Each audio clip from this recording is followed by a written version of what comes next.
So I hope you enjoyed my video yesterday. Today we're going to talk about Activision, Sebile, and some other stuff that should be to your liking. Hopefully you'll stick around and enjoy the video. But the Activision drama that's going around right now simply doesn't make sense. And honestly, I don't even know why it's a thing. The article written is so badly written that it's missing the point entirely. But you know what? Instead of me actually talking about it here and wasting your time, let's have the drop and get right into it.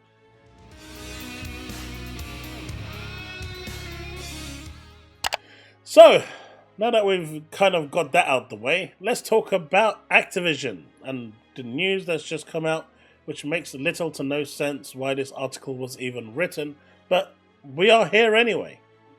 Microsoft Activision decided you don't spend enough money on Call of Duty, so they've put a Battle Pass in your Battle Pass.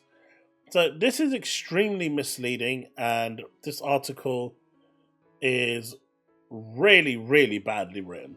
No disrespect to Windows Central, but there's lots of talk in there about why the anti-cheat isn't being worked on. It actually is being worked on. They've already said between season 2 and 3 it's going to be implemented post-live. It is going to kernel level, which means circumventing it is going to be more difficult.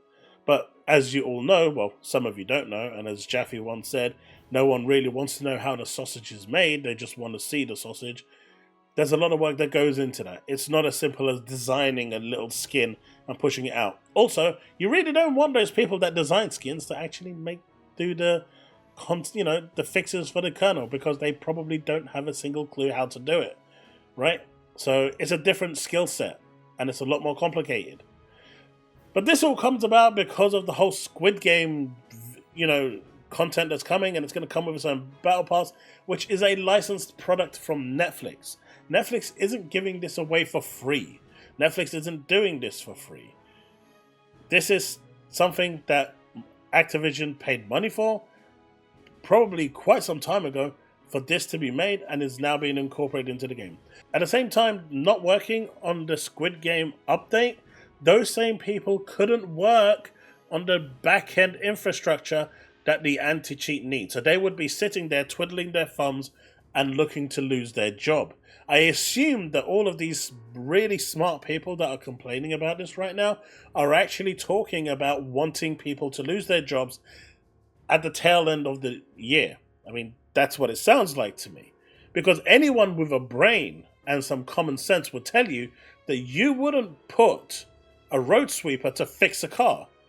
You wouldn't put someone who builds PCs to fix a plane, right? You wouldn't do that, because they're two different skill sets. Someone who's an artist that designs skins isn't going to know how the back end of a system works. They're not going to know what API calls are done. They're not going to know anything about Bamboo or anything like this, right? They're not going to... some of these terms I'm talking about, like GitHub and stuff like that, they may have heard of it, but they will not know a single thing about it, because it's not their field of expertise. So you wouldn't do that.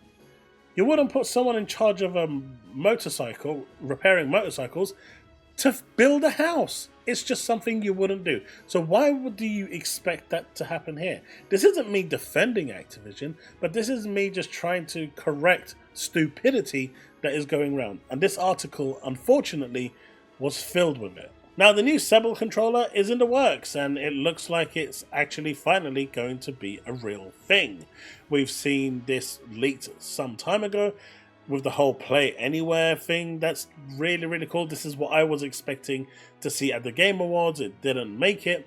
But ultimately, it is going to add adaptive triggers and stuff like that that was missing from the overall Xbox controllers. There's a lot of stuff here. Direct to cloud, which means you can pair it with your mobile device, your browser, or wherever you're playing, and it will just instantly connect like the Stadia did. It's really, really cool tech, and I'm glad that someone is actually picking up where Stadia left off. But as you can see here, Jez was reporting on this, which is kind of cool. He actually went into it a bit more, and this is the picture that you've got here, and this is where the motors are the key thing. You can see that the skirting has come off, and that pretty much tells you that this is basically Sebile. You've got the different buttons here, but ultimately it's all about these adaptive triggers, and you can see that there's clear focus on them.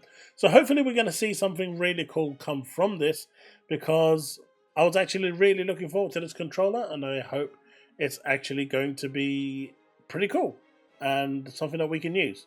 Now on to something a little more different. Now this is probably one of my favorite games of all time.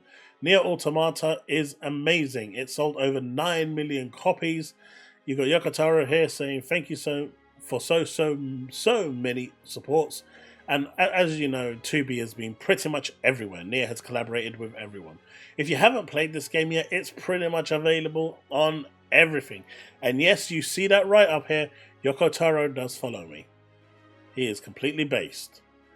This dude is a genius. But seriously, if you haven't played this game yet, it's always on sale. You're doing yourself a disservice.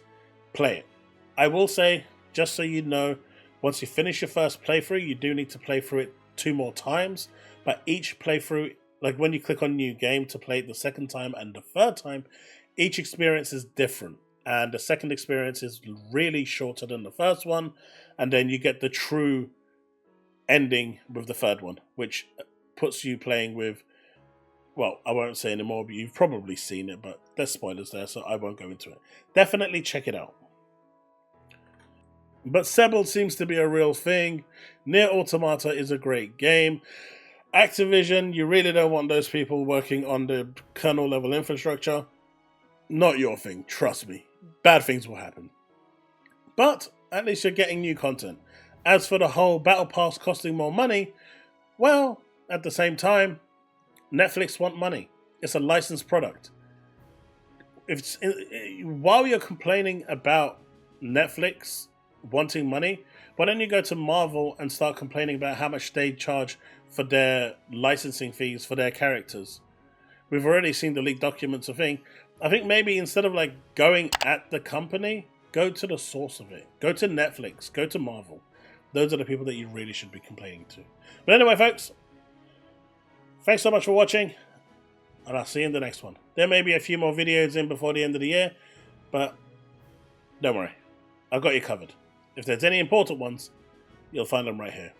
Peace out, and remain legend.